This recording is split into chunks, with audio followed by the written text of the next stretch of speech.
Olá, iniciamos mais um programa Em Vista, Aprendendo com Quem Faz, retomando aí a temporada 2018, estamos ao vivo pelos nossos canais, pelo canal 6 e 22 da Cabonet, 8 da Vivo Fibra e também no canal 3 da NET em Osasco e toda a região. E também para você que quer nos assistir pelo Facebook, nós estamos fazendo a nossa live, você pode participar também conosco, mandando o seu WhatsApp, você participa ao vivo aqui conosco, que é o 981-420-208. Anotou aí? 981-420-208. Você manda suas perguntas, suas críticas e nós vamos dividir aqui com a nossa convidada de hoje.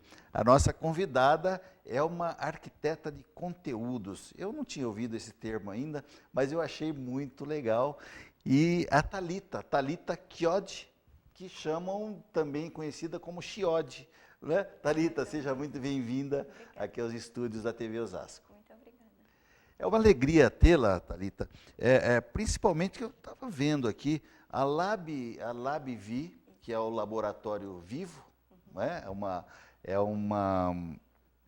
um laboratório. Explica para nós. Ele se propõe a mudar os espaços ou fazer o espaço se comunicar com as pessoas através da arquitetura. Eu sei que você misturou tudo isso, fez uma grande salada muito saborosa. É verdade? O LabVi, o nome Laboratório Vivo, surgiu logo desde o começo, lá em 2016. E, na verdade, hoje o que a gente tem, está presente, mas é menos forte, vamos dizer assim, é a arquitetura de fato, né? O que a gente usa mais hoje é uma forma, a gente pensa uma maneira de entregar conteúdo, algo que a empresa queira comunicar para qualquer público que seja, de uma forma que a gente diz não óbvia. Isso acaba envolvendo o espaço e a maneira como as pessoas vão interagir com aquele espaço ou eventualmente até com o bairro. Mas o nosso foco é justamente nessa comunicação que a gente chama de não óbvia, e a intenção que a gente tem é melhorar a apropriação e a apreensão daquele conteúdo. Então isso surgiu de muitas conversas com a Fabi, que a gente estava comentando, que é a minha sócia, a Fabi Haut, na intenção de encontrar novos caminhos para fazer transferência de conteúdo e de conhecimento. A princípio a gente estava atuando só com o público de pessoa física e agora a gente está no momento de levar isso para a pessoa jurídica e levar isso para as organizações. Então... Muito bom. Olha, mas antes de nós entrarmos no detalhamento da LabVi, nós vamos fazer alguns créditos aqui para o Adriano que está nos assistindo, que o Adriano é o meu amor, quer dizer, ela falou, é o meu amor, é o noivo da Thalita, para a Golden e para a Vira que estão assistindo, né? Amora e a Fiona. A Fiona, e Golden, agora o Oliver, que é o gato. o Oliver, para todo mundo, as familiares, enfim. Mas, sabe, Thalita, que antes de nós iniciarmos qualquer detalhamento, falar das empresas, das pessoas, nós sempre procuramos dar, assim, tentar trazer para o nosso público as origens das pessoas, formação. Você é de São Paulo mesmo? São Paulo. Nasci daqui. Nasceu aqui. Fez Mackenzie, Arquitetura e Urbanismo? Fiz Mackenzie, Arquitetura e Urbanismo. Não, você não fez Mackenzie, né? Não, eu fiz... Não, aliás, eu entrei no Mackenzie. A primeira faculdade de arquitetura que eu entrei foi no Mackenzie. Depois eu fui para Farias Brito e, por último, fiz Belas Artes. Foi mais ou menos tudo ao mesmo tempo, né? Mas eu fiz... O Mackenzie é uma grande referência. Eu não fiz Mackenzie naquela época porque, salvo engano, era o período quase que integral e eu tinha que trabalhar, não dava. Sim. Mas é uma faculdade referência. Você fez por opção a arquitetura? Quais os motivos que te levaram a fazer na época? Ixi, essa história é meio... Mas essa história que a gente gosta. Nebulosa. Sabe por quê? Porque tem muita gente tem muitos jovens que nos assistem e que pedem alguma referência, né? Mas como escolher? Porque é uma crueldade mesmo. Sim. aos 17, 16, Também. 17, 18 anos, você tem que escolher a profissão para o resto da vida, né? Sim. E algumas pessoas pedem essas referências, né? Então vamos contar um pouquinho. Olha só, não tenho nenhum arquiteto na família, não foi inspirado em algum tio que seja, e a arquitetura nem foi tão próxima.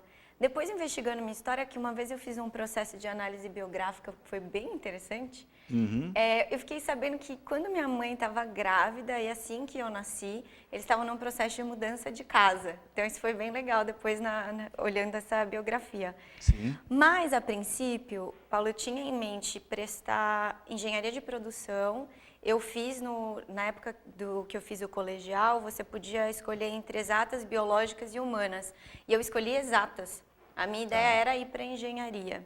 Então, não tinha, mais de produção, não tinha em mente arquitetura.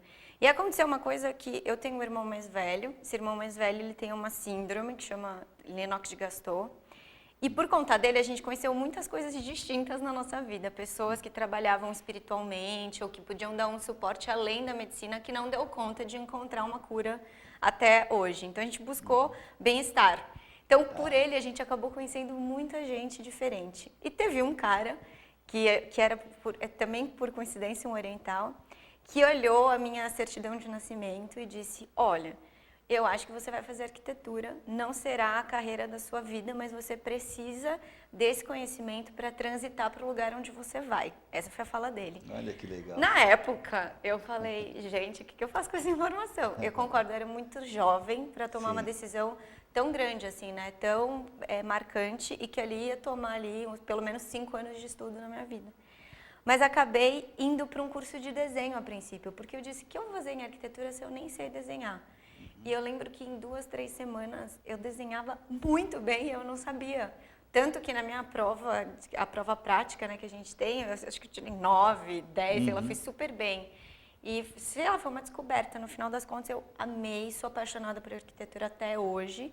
Mas aí na minha história, em algum momento, não fez sentido continuar e eu comecei a me questionar sobre outras coisas. Então, se eu soubesse lá de trás, eu diria para quem está num momento desses, assim, leva leve, porque a vida dá conta de mostrar outros caminhos e outras oportunidades. Então, leva a escolha numa boa, porque as coisas vão acontecendo e surgindo e a gente faz o nosso caminho, assim. Tá bem na nossa mão, eu acho. É verdade. É interessante, até como um alento aí para os jovens, porque realmente é terrível essa escolha, mas você falou legal, leva leve, que a vida dá conta.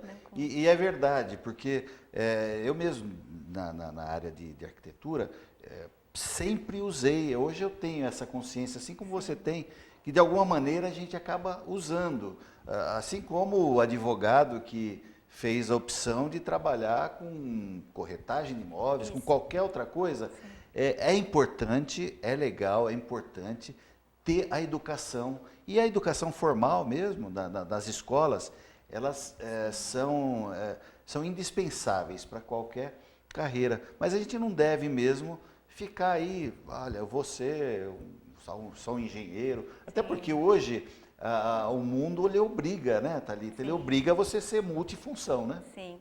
Eu acho que uma coisa desse leva-leve que a gente estava falando, né? É estar leve internamente, mas isso não significa não estar com muita responsabilidade em cima disso, né? Concordo com a sua fala dessa possibilidade, tudo que se apresenta, e de alguma forma eu acho que o que a gente pode trabalhar e desenvolver é tentar buscar e se conhecer dentro daquilo que a gente tem de talento, dentro daquilo que a gente sabe fazer bem e aquilo que a gente faz que flui, sabe? De alguma forma eu não me senti ao longo da minha trajetória, apesar de ter amado todos os lugares que eu estudei, por onde eu passei, os grandes mestres que eu tive, eu nunca me senti muito incentivada a olhar para me conhecer, para compreender meus talentos, mas muito mais para aprender a passar no vestibular, aprender a ir bem, a ter bons resultados, mas pouco a conhecer sobre como eu funciono, né? Eu acho que essa é uma dica importante, porque entender isso abre sempre um leque de possibilidades e a gente pode olhar não mais como uma carreira tão linear em que eu vou fazer isso e só vai ter isso para ser feito, né? Mas como eu escolho isso abre sempre múltiplas opções. Sim. E aí eu posso fazer desabrochar e aflorar várias possibilidades a partir de cada escolha. desde que, sim, com leveza, mas com muita responsabilidade, com muita consciência, com muito autoconhecimento, né? Tem outros elementos... Determinação, foco, muito, objetivos, muito. né? Isso Muito é indispensável, né? Para exatamente, qualquer carreira. exatamente. Mas eu até estava dando uma olhada no briefing aqui da sua apresentação, né? Você se diz empreendedora há pelo menos 10 anos, né? Filha e neta de empreendedores. Sim. Como é que a família, qual o ramo da família? A família oriental, né, aliás, diga-se de passagem. Sim, o outro lado é de família de italianos e portugueses, pessoal que fala muito, se abraça muito, vive na cozinha. Eu sei muito o que é isso, eu sei muito o que é isso. Exatamente, fica gesticulando. Aqui é uma mistura grande, né? Sim. Mas eu me dei conta disso também, olhando de volta para a minha história, acho que também é uma outra boa dica. A gente olhar para a nossa história é fundamental para entender elementos que são importantes ali. Quando a gente tem que escrever uma mini biografia, a gente acaba resgatando umas informações, né, Paulo? Sim. E eu tenho não só neta, filha de empreendedores e empresários, então foi muito natural imaginar que eu teria meu próprio negócio, foi assim com a arquitetura e na sequência na minha transição de carreira continuou sendo assim, né, uma carreira muito autônoma, mas também eu sou filha e neta de pessoas que amam o trabalho. Minha avó é uma apaixonada pelo trabalho, tem mais de 80 anos hoje. Você vai chegar na casa dela, ela tá super produtiva, ela faz artesanato, ela cozinha, ela faz um monte de coisa. Essa mulher não para, além de ser uma figura super inspiradora e amorosa e, sei lá, a pessoa que tem mais fé que eu conheço, acho que é a minha avó, a pessoa otimista. E meu padrinho, meu pai, minha mãe, minha madrinha, meus tios... E todo o outro lado, que é da família do meu pai, que é oriental, também sempre foram muito empreendedores, assim, construíram as carreiras. Então, acho que isso acaba influenciando bastante. Então, eu me vejo empreendedora desde a faculdade e, para ser muito sincera, desde a época de estágio, eu sinto que eu tinha uma conduta de empreendedor. Eu sempre estagiei olhando como se fosse o meu próprio negócio. Eu tinha uma apropriação das tarefas que me eram dadas, uma responsabilidade e um desejo de entregar meu melhor que sempre teve presente. Então, acho que esse impulso que o empreendedor tem, essa paixão por aquilo que ele faz, né? Esse desejo de entregar o melhor, isso acho que teve presente assim, na minha vida inteira. E aí, atuando mesmo como empreendedora, um ano antes de me formar, eu já comecei a fazer alguns projetos de interiores, que é mais parte de decoração. Sim. E assim que eu me formei, então, aí de fato eu entrei com um escritório que eu fiquei por uns 5 anos atuando ainda na arquitetura. E depois a minha transição foi só depois disso. Tá, e essa transição, esse momento, você lembra assim, teve algum start, alguma coisa que motivou? Ou isso vem sendo construído, obviamente, pela família, esse veio empreendedor, vem sendo construído com tudo que você fez, mas chegou um momento assim que você falou, poxa, eu estou trabalhando aqui já há 5 anos, eu queria fazer alguma mudança. Você lembra como é que foi esse start? Sim. Ou motivador? Não foi assim tão simples, né? Sim. Eu sou apaixonada por arquitetura até hoje. Na época eu tinha bastante paixão e amor por aquilo que fazia. E já tinha um escritório até que interessante, assim, a gente já tinha umas 8 pessoas trabalhando junto com a gente, né? No escritório de arquitetura já era um desenho bem legal. E o que aconteceu, na verdade, não foi um insight desses, poxa, eu tô a fim de fazer alguma coisa diferente, mas foi um episódio. Eu tive uma cliente, um projeto bem interessante, era um projeto grande, olhando a carreira, enfim. E eu tive um grande desafio emocional com essa cliente. E eu me vi jovem, com muita dificuldade para lidar com essa cliente, com os desafios que se apresentaram ali. Me percebi sem recursos emocionais. Sei. E aí foi esse exato momento. Naquela época foi super desgastante para mim. Para você ter uma ideia, o meu celular tocava e eu automaticamente vomitava de nervoso daquela situação. Entendi. E para buscar recursos para sair de lá, eu precisei ir atrás de muitos caminhos para me conhecer, para me sentir mais segura do ponto de vista emocional, para saber quem eu era. E passei a me questionar se era aquela trajetória que eu queria para minha vida, se era aquilo que eu queria fazer para o resto da minha vida. E daí comecei a pensar que talvez não. Hoje, pensando até em função do meu irmão e do que ele mobilizou na minha família, eu acho que todos nós, eu e os meus outros irmãos, nós somos em 4, atuamos em áreas que auxiliam e dão apoio a pessoas. E eu acabei redirecionando toda a minha carreira para isso. Hoje eu trabalho com desenvolvimento humano, nos últimos 6 anos é tudo que eu estudo e tudo que eu faço. Então... São os caminhos do Criador, a gente não dá para entender muita coisa, mas nós vamos fazer um pequeno intervalo, daqui a pouquinho nós voltamos, estamos falando com a Thalita Chiodi, que é arquiteta de conteúdos. Nós vamos saber o que é isso daqui a pouquinho, não saia daí.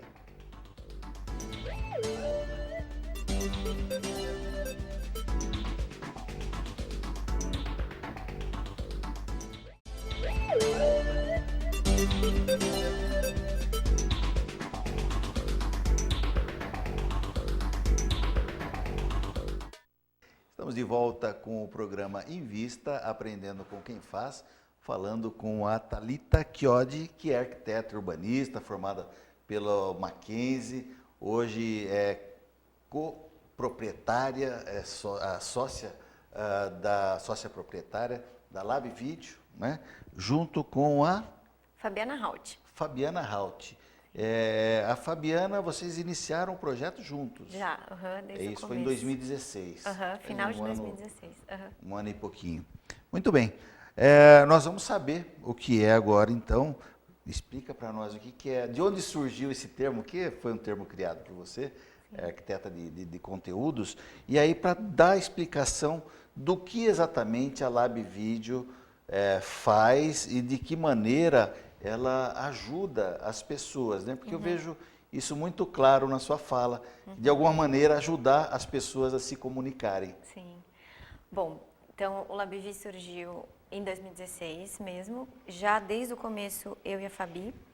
Eu e a Fabi, a gente se conheceu através de uma formação que a gente fez em parceria e a gente acabou atuando muito próxima da fundadora, da organizadora dessa ferramenta, que é uma ferramenta bastante interessante também, que a gente conheceu junto e foi assim que a gente se encontrou. E naquele momento a gente tinha muitas questões, olhando para trás e o quanto que a gente caminhou até aqui, acho que a gente tinha mais dúvidas do que certezas, né, no caminho. Mas a gente olhava para essa questão do próprio desenvolvimento, para a questão de como as pessoas transferem conteúdo, transferem conhecimento, como que funciona a aprendizagem para cada um de nós, especialmente a aprendizagem em fase adulta. E a gente tinha várias questões do porquê muitas vezes a gente percebia que um palestrante ou um facilitador ia ali dar uma palestra, um workshop, e ele tinha essa postura distanciada do público, ou ele falava de um tema que não necessariamente a gente percebia esse tema atravessando a vida dele. É como se racionalmente ele entendesse muito aquele tema, mas ele não falasse de um lugar de verdade sobre como aquele tema toca a própria vida e que a gente pudesse sentir muito próxima, né, desse facilitador ou palestrante. Depois a gente tinha outras questões que eram assim, o quanto muitas vezes podia ser maçante você ir aprender um novo conteúdo e aquilo podia ser um desafio, aquela ideia de ficar sentada um tempão com um professor, né, um mestre ali na frente transmitindo esse conteúdo e você só escutando o que a gente hoje chama de forma mais passiva, né, não tão ativa. Esse era um outro ponto. Um outro ponto era se tinha um outro formato que não fosse exatamente esse e que funcionasse, que fosse mais divertido e que de alguma forma não afastasse ou intimidasse as pessoas por conta de uma linguagem mais formal, de uma apresentação mais formal, mas que também não precisasse ir para um outro lado, um outro lugar de ser também completamente informal. Tanto eu quanto a Fabi, a gente adora estar em São Paulo, a gente tem paixão por estar na cidade e queria olhar para isso como que desafio é esse também de se desenvolver aqui. Porque muito do que a gente olhava em termos de cursos e formações eram mais olhando para uma saída, para ir para o interior, para estudar fora, e a gente queria saber como era possível trazer isso para o dia a dia, para o cotidiano, para o trabalho, para a cidade. Então esses foram os grandes questionamentos de onde surgiu o LabVie. LabVie é a abreviação de Laboratório Vivo, a nossa ideia foi se olhar e observar a nossa própria vida, a nossa dinâmica, a dinâmica da empresa, do negócio, do trabalho, como um laboratório, que está sempre vivo, que está sempre dinâmico. E a gente começou, então, a prototipar desde 2016, buscando encontrar um formato e uma metodologia que pudesse, de fato, responder a essas angústias, a esses questionamentos, que é o que a gente faz hoje. Então, quando eu falo que sou arquiteta de conteúdo, o meu ponto é encontrar com o nosso cliente, entender qual que é o problema dele, a dificuldade, o que ele deseja comunicar, o que ele deseja transferir, reconhecendo a importância central hoje do conhecimento nas organizações e da gestão do conhecimento nas organizações, e entendendo que muitas vezes a intenção do líder, do gestor, do CEO, do presidente, seja lá quem for é ótima, mas quando ele entra para comunicar, para transmitir aquela mensagem, para transferir aquele conhecimento, não necessariamente o método que ele escolhe dá conta. E aí ele pode contratar pessoas brilhantes, essa pessoa falar por muito tempo, brilhantemente, de forma inspiradora, e um mês depois ninguém mais lembra do que foi dado ali, do que foi conversado naquele episódio, ou até sai sem entender o que era a mensagem. É verdade, a comunicação para o nosso telespectador é muito mais o que você entende aí do que eu estou falando. Sim. A boa comunicação é o que você entende, não o que eu estou falando, né? E que desafio, né? E que desafio. E aí, talvez até para facilitar para o nosso telespectador entender também, acompanhar, tem um dado aqui que você até colocou no seu site, na sua página, que falando que praticamente quando você ouve uma palestra, você consegue reter, a maior parte das pessoas acabam conseguindo retendo 5% só do que se fala, do que se ouve, né? E ao passo que no workshop, numa participação mais direta, até mais de 80% você consegue. É isso mesmo? Isso é uma pesquisa que a gente encontrou. E eu sou um pouquinho rebelde às vezes, eu pareço uma boa moça, mas eu sou rebelde, viu, Paulo? Eu gosto de dizer que a gente tem um monte de pesquisa mesmo disponível, mas que vale a pena a gente levar a nossa própria experiência como referência. Dos últimos episódios e das últimas palestras que a gente participou, quanto que a gente conseguiu registrar de fato e carregar para a vida de fato? E tem palestras que vão impactar profundamente a gente vai mobilizar, mas dependendo do tema, de fato, ali uma semana, 2, um mês, a gente já começou a perder.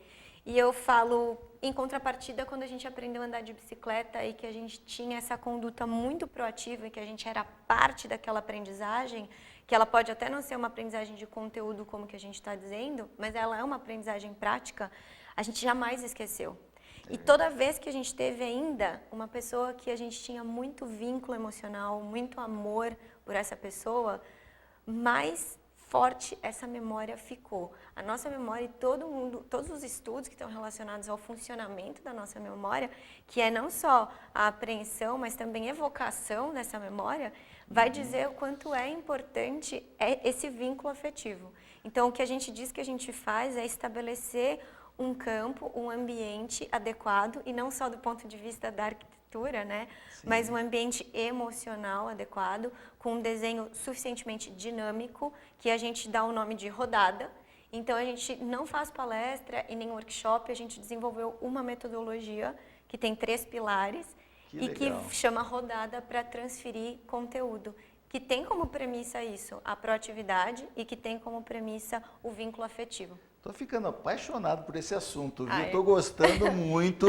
E aliás, eu vou pedir para o nosso telespectador remeter às suas memórias, lembrar de uma palestra legal que você teve. Realmente é isso, é uma coisa que você teve uma empatia com o palestrante, com o facilitador, e teve alguma coisa prática. Enquanto você falava, eu estava aqui buscando nas minhas. Eu lembrei, eu tive uma palestra muito interessante, os mais coroas vão lembrar, do Frei Albino Aresi. Ele falava, um dos itens que ele falava de percepção extrasensorial, e aquilo me marcou muito, porque era um assunto que me interessava, e ele fez uma dinâmica. Aqui em Osasco teve muita gente, com certeza vai lembrar dele, mas lembre você também de alguma palestra que te marcou, algum palestrante realmente tem a emoção e tem muito da coisa do amor mesmo que você disse misturado. Nós temos algumas participações de telespectadores, estamos ao vivo aqui pelo Facebook. Pode me passar aqui, Cícero, programa ao vivo. Olha, nós temos, bom, tem uma informação aqui que estamos ao vivo. Nós temos algumas imagens do julgamento do Lula, nós vamos passar já que está acontecendo agora, nesse exato momento. Mas tem uma pergunta aqui da Tânia Bernardes, final do telefone 9863. As informações chegam até nós de forma muito rápida. Como solucionar essas informações para que sejam adequadas para essa leveza que você comentou? Vem muita coisa, e como é que vai deixar leve? Todos nós queremos essa resposta. Eu também quero. Vamos ver se eu entendi a reflexão da Tânia aí. Eu acho mesmo que a gente tem hoje um momento de excesso de informações, né? Eu digo que encontrar a informação e o conteúdo não é o desafio. O desafio é selecionar esse conteúdo que é relevante de fato, o que realmente nos importa, né? E não se perder nessa demanda de informações. Porque nem tudo é necessário e é importante para o que a gente está fazendo. Às vezes é mais ansiedade nossa em querer se atualizar e saber de tudo, né? Em relação à leveza, aí eu não sei se eu tenho uma resposta muito técnica, mas eu tenho uma resposta prática de como isso se deu na minha própria vida, né? Então, eu acho que a gente perde a leveza, ou pelo menos eu perco a minha leveza, quando eu tento controlar muito, eu entro numa conduta controladora de tentar encontrar, assim, ilusão, né? Achar que dá para controlar. E quando eu tenho uma demanda de muita ansiedade, estresse, e geralmente isso está vinculado a algum episódio de medo. Há sempre algo, uma ameaça que está ali, que pode ser uma ameaça emocional, não uma ameaça concreta de fato. O que me ajudou muito é investigar se as ameaças são reais, se aquilo que eu penso, que eu sinto é verdadeiro, se aquele medo está de fato embasado ou não. Hoje já tem várias pesquisas que comprovam que a maior parte do nosso medo é criado, né? Não é real. O segundo é encontrar equilíbrio na vida e atividades que possam me resgatar esse lugar de leveza. Então, eu, Thalita, pratico yoga e acho que exercício físico está muito presente, assim como medito com frequência. Então, essas são as minhas alternativas, além de buscar estar sempre rodeada de pessoas, de boas companhias ou de companhias que eu chamo de segura, como um método aí, que é um método que eu sigo bem legal. Então, que bacana. Essa seria Bom, uma dica importante que eu estou vendo aí, que você está deixando aí de uma forma subliminar, é enfrentar aí os monstros, né? Sim. Que a gente, muitos deles, nós é quem criamos, né? Olha, você está vendo no cantinho aqui, aliás, no cantinho aqui da tela, quer dizer, do outro lado, no cantinho da tela, as imagens do julgamento do Lula. Nós estamos aqui ao vivo nesse momento.